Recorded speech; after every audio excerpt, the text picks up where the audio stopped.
লক্ষ্মীপুর জেলার চন্দ্রগঞ্জ থানাধীন ১০ নং চন্দ্রগঞ্জ ইউনিয়নের চেয়ারম্যান নুরুল আমিনের অপসারণের দাবিতে বিক্ষোভ মিছিল ও সমাবেশ করেছে ছাত্র জনতা ও নাগরিক সমাজের নেতৃবৃন্দ।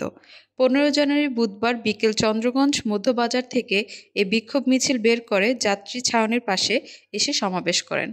এ সময় ইউনিয়নের চেয়ারম্যান নুরুল আমিনের বিভিন্ন দুর্নীতির বর্ণনা দিয়ে বক্তব্য রাখেন চন্দ্রগঞ্জ থানা স্বেচ্ছাসেবক দলের আহ্বায়ক খোরশেদ আলম অন্তর, সদস্য সচিব মুশফিকুর রহমান মিন্টু, যুগ্ম আহ্বায়ক আব্দুল হান্নান, সাবেক ছাত্রনেতা তোফাজ্জল হোসেন সবুজ, জাকির হোসেন, শ্রমিক দল নেতা মোহাম্মদ রাজন, ছাত্রদল নেতা সুলতান ফারুক, চন্দ্রগঞ্জ ইউনিয়ন স্বেচ্ছাসেবক দলের আহ্বায়ক আবু হানিফ স্বপন, সদস্য সচিব জাবেদ হোসেন ও যুবদল নেতা হাজী আলম পাটোয়ারি সহ ছাত্র জনতা ও নাগরিক সমাজের নেতৃবৃন্দ উপস্থিত ছিলেন। আওয়ামী লীগ সরকারের সময় স্থানীয় সরকার ইউপি নির্বাচন করতে গিয়ে মোটা অঙ্কের অর্থের বিনিময়ে দলীয় প্রতীক নিয়ে লক্ষ্মীপুর সন্ত্রাসী সালাউদ্দিন টিপু বাহিনীকে দিয়ে এবং কি সালাউদ্দিন টিপু নিজে সহ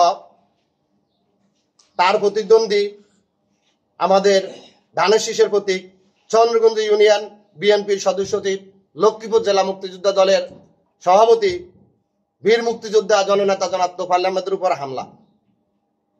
বিভিন্ন কেন্দ্র থেকে এজেন্টদের বের করে মারধর করা সহ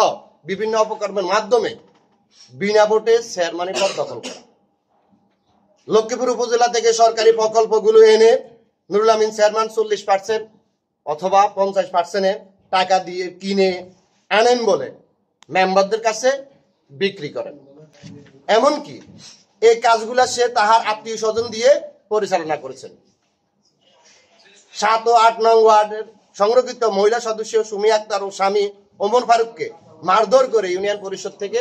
বাইর করে দেওয়া, মিথ্যা কথা বলে মহিলা মেম্বারদেরকে দিয়ে হুমকি ধমকি দিয়ে বিলগুলি উঠিয়ে নেওয়া, বিগত 22-23 অর্থ বছরের